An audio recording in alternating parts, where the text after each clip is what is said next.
So second part of section 1.3, we're going to be doing some factoring. So factoring is the opposite of multiplying out polynomials, and it's kind of like a puzzle.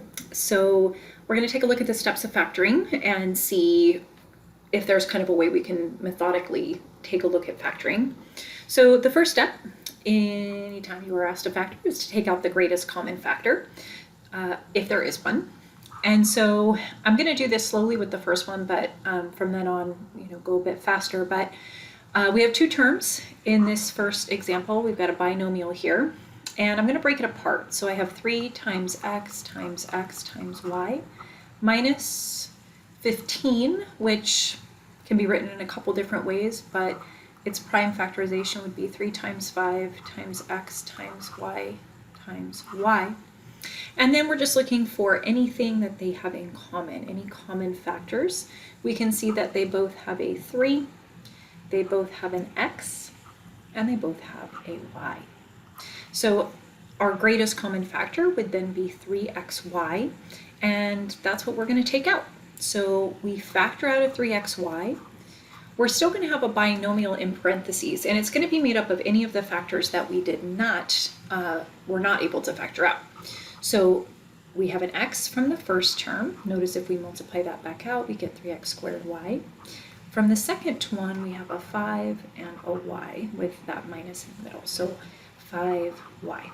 So this is now a binomial that has been factored. Once you've taken out any greatest common factor, if there is one, the next thing to think about is how many terms you have that you're trying to factor. When you have two terms, the first thing you'd want to think about is, could this be the difference of squares? That's a special type of factoring that occurs anytime you have something squared minus something else squared. As long as you have that, this becomes the factorization. So when we look at, for example, x squared minus 16, we see that that is something squared minus something squared. This means that it must factor into a situation where you have the first thing in each of the first spots of the binomials, and then you have the second thing in each of the second spots of the binomials. And then key is to make sure that you have opposite signs. So one is positive and one is negative, or 1 plus 1 minus. So you can see if you'd like, if you can figure out the second one, you can pause that and see if you can do the second one and then come back. So notice we have a 3x squared, we have a 4y squared. So that tells us that we do have the difference of squares because we have the minus in between. And it tells us that we'll have 3x, 3x, 4y, 4y, and then just a plus and a minus there. And if you did minus plus, totally fine. So difference of squares would be the first thing I would think about if I had two terms and there were no greatest common factors. The second thing I might think about is, could it be the sum or difference of cubes? And that's what you see over in this text box here. So sum or difference of cubes is when you have something cubed minus something cubed, or something cubed plus something cubed. And if you have that, then you can do the sum or difference of cubes, and it's really just a formula that we follow. Notice the example that we have is 2x quantity cubed plus 1, but 1 is the same as 1 cubed. So we do have something cubed plus something cubed, meaning I'm going to follow this right here. So I know that a is 2x because it's the thing that I'm cubing, and that b is just 1. So now I just fill in the binomial and then the trinomial with these pieces. So notice that the binomial is going to have the same sign as the original. So it'll be a 2x plus 1, a plus b. And the trinomial will be the a squared, which is 4x squared. And then it's going to have the only subtraction that we have. And then it's a times b, which is just 2x. And then the b squared, which is 1 squared, or just 1.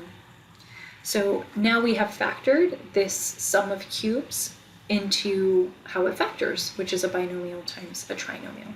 If you were to multiply this out, you would end up with 8x cubed plus 1. Now when you have three terms, you want to be thinking about a couple different things. It could be a perfect square trinomial. And if it's a perfect square trinomial, that means that it factors into two binomials that are exactly the same. And this is the way to know whether you have a perfect square trinomial or not. The first term needs to be something squared. So notice that 4x squared is 2x times 2x. The last term needs to be something squared. In our case, we have 3 squared. But the most important piece is the middle. The middle needs to be 2 times the first thing that you squared times the second thing that you squared. And notice that 2 times 2x times 3 is 12x. So this tells us that we have a perfect square trinomial, and we have the same exact thing in each one with the same sign. And the way to know what sign that's going to be is by looking at the second term. So the only way to get a second term that is negative and a last term that is positive is by having them both be subtraction. You could also write that as 2x minus 3 squared. Either one, it's no more factored either way, but the reason it's a perfect square trinomial is because it is a one-term squared. If it's not that, then essentially we look at the trinomial, and we see, is there the chance that it factors into two binomials? That's what we're looking, that's our goal. There's no greatest common factor here, so could it be two binomials? The idea is, in order to make this trinomial, we have to have, an x and an x. It's the only way to get that first term being x squared when it's multiplied out. The last term needs to be a minus 8. So there's only a couple options for 8, 1 times 8 and 2 times 4. But we know that some combination of those numbers needs to equal this 2. We know that 1 and 8 cannot do that. 1 and 8, if I add them, if I subtract them, I'm not going to get a positive 2. That tells me that the two numbers I need here are 2 and 4. In order to get the middle term being positive, I'm going to take the larger number and make it positive. The smaller number is going to be subtraction. Notice that a positive 4 and a minus 2 is a positive 2. And that's how we get the positive 2x in the middle when you multiply the outer and the inner and you add them together. Notice as well that minus 2 times 4 is a minus 8, and that's the last term. So now we've done it. For the second one, there's a little bit more to it, as you can imagine, mainly because of this 4 in the front. But I'm going to give you a tip. If we look at this trinomial, we should see that there is nothing that is common. There's no greatest common factor to the 3 terms. There is nothing that all 3 terms have in common.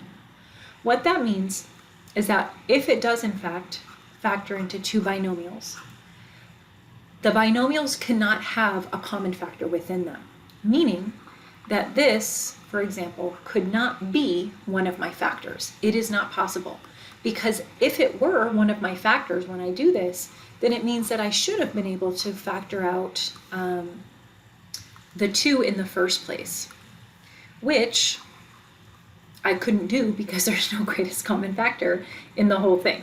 So there's no way that I could have something, for example, like this happening in this example. It's just not possible. And because if there was a 2 on the outside, then that means that 2 would have been a common factor for everything. The reason that that helps us so much here is that I know that the last 2 terms, the last 2 numbers that make that 2 have to be 1 times 2. But that means I can't have a 2 and a 2. I have to, when I look at that 4, I have to have a 4 and a 1. And the 4 has to be here, and the 1 has to be here. Because now I don't have any greatest common factors in my binomials. The only way to get a subtraction here and an addition here is a minus and a minus. So there we go. And again, you can multiply this out and you can see that we get that answer. All right, and then we have factoring by grouping next. So if you have 4 terms, if you ever happen to have 4 terms, that's usually when students look and say, oh my gosh, I have 4 terms. That is, I don't know. So factoring by grouping is what I would recommend. What it means is sometimes you have to move the terms around, but I'm going to take the first 2 terms and group them together, just kind of mentally, and I'm going to take the second 2 terms and group them mentally, and I'm going to see if they share a greatest common factor within their group. So I take a look and I say, well, x cubed and a minus 2x squared share an x squared, and what I would have left with factoring that out is an x minus 2. Think about the greatest common factor for the second two terms. It's a 4. If we factor that out, x minus 2. So now you might see the kind of key thing here is that we now have this term, and they share the x minus 2. They both have an x minus 2. So that means that I'm going to factor out the x minus 2, and I'm going to be left with an x squared plus 4. So I did actually factor these 4 terms into a binomial times another binomial. If you multiply it out, you're going to get those 4 terms back. And then we've taken a look here at just the last thing. The last idea is check that the factoring is complete. There's always the possibility that you factor and you're like, oh, I did it, I factored.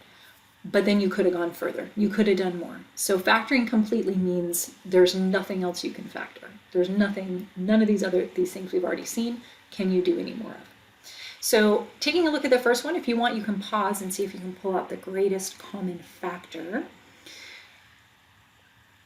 Just see. I'm going to end up pulling out a negative 3, and then it looks like I can pull out an x and a y. I'm going to pull out the negative because that leaves the leading term as positive. And if I need to do any more factoring, I do like to see a positive leading term. So I'm going to pull out a negative 3xy. And when I look at this, I'm going to notice that I know I pulled out the correct greatest common factor because the greatest common factor cannot be any variable that, well, I guess I should say it is the variable with the lowest degree. And so notice that one of our terms has just x and y. And so I can't pull out any more than that because that's all that 15xy has. So I know that xy is right. I have 3, 12, and 15, so it can't be any bigger than 3, and 3 does go into 12 and 15, so it's 3. So I look at what I have left. I have an x squared. It looks like I'll have plus 4x and a minus 5. And the point of, number 3 here is just, then I need to look and see if x squared plus 4x minus 5 can go any further. And what we notice is there's not a lot of options here. 5 is just 5 and 1. And if I want the middle term to be a positive 4, I'm going to take the bigger number and make that positive, and the smaller number I'm going to make negative. Now I am done. For the next one, you can try and see it factors into 2 binomials. It's very similar to this idea that we've just been doing with the trinomials, but we know that we want b to the 4th, and that's a b squared times a b squared. Now it could be a b times a b cubed, but if it's b times b cubed, there's going to be some middle terms that have a b, there's going to be a middle term that has a b cubed, and we don't have any of that. So the only way to get a b to the 4th in the beginning and a b squared in the middle is to have a b squared and a b squared. And then we're going to have a 1 and a 2, and a 1 and a 2. And because the middle term is just a positive 1, that tells me I want the larger number to be positive and the smaller number to be negative. Now here is that factoring completely because b squared minus 1 is something squared minus something squared. So that's a perfect square. So this can actually go further and you can factor a little bit more. Not this term, this is done. But b squared minus 1 is b squared minus 1 squared. And so we get a b and a 1 plus and minus. Now that has been factored completely. With the last 2 we have here, we're going to factor, obviously. So go ahead and you can try them if you want. Make sure to put out any greatest common factor if there is one. I'm going to do that now. So x squared, and it looks like a y. It's going to leave me with x squared plus 3x minus 4y squared. Yes. Nope, my middle term should also have a y. Whoop. Okay, so I've got x squared y. And this one, well, students will often see it as quite complicated, but it's still the same idea. We want to have x squared, so we need x and x. We have 4y squared, so there is the possibility of that being 2 and 2, but 2 and 2 is not going to make 3. Whether you add it or subtract it, you're not going to get 3. So it's going to have to be a 1 and a 4. And then you might, what freaks students out is kind of the y. They're like, well, there's a y squared. But the last term just needs to be y squared, and the middle term has an x and just a y. So that tells us we just need a y and a y. And like I said, we're going to go with 4 and 1. And because the middle term is positive 3, we're going to make the larger number positive and the smaller number negative. And now we have actually factored this out and we are done. It is in its factored form. For the last one, if I looked at this, first thing I would do is I would say, I don't like the order. I don't like it. So I'm going to reorder it so that I have a squared and then the linear term, which is the x to the 1. And then my constant is going to be last. This is how I like to look at these. So this, I'm going to rewrite it. Totally acceptable. I also don't love a negative in the front, so I'm going to factor that out. And that's just going to change the sign of everything. But I prefer it. If you don't, that's okay. It's not more factored out by having the negative there or not there. So I know I have to have 3x and x. And then just thinking about that 20, we want a minus 11 in the middle, so it could be 1 and 20, it could be 2 and 10, it could be 4 and 5. Depending on your level, you might just try some different things, but you do want 11 in the middle and something needs to get multiplied by 3. So you can kind of see that if you put a 20 somewhere, 20 times 3 is enormous. The difference between 20 and 3 is not 11. Same thing, 10 times 3 is 30, that's large. Even if you did 2 times 3 and had to deal with the 10, you're not going to get 11. So I'm going to go with the 4 and the 5, and depending on where I put them, I'm going to have a different middle term. But I know that if I multiply 3 by 5, that's 15, and the difference between 15 and 4 is 11. So that's what I need to do. And because I want a negative 11, I need to make the 15 the negative. So the outer terms are going to give me a negative 15x. The inner two terms are going to give me a 4x. That's the minus 11x. And then, of course, 4 times 5 is negative 20 or minus 20. So this is fine. If you multiply the negative, like if you keep it in and factor it that way, totally acceptable as well. It is, like I said, no more factored with or without the negative there. It just needs to be somewhere. It needs to still be in the problem somehow. But do make sure greatest common factor needs to come out if there is one, and that would be any kind of number or variables. And that is section 1.3.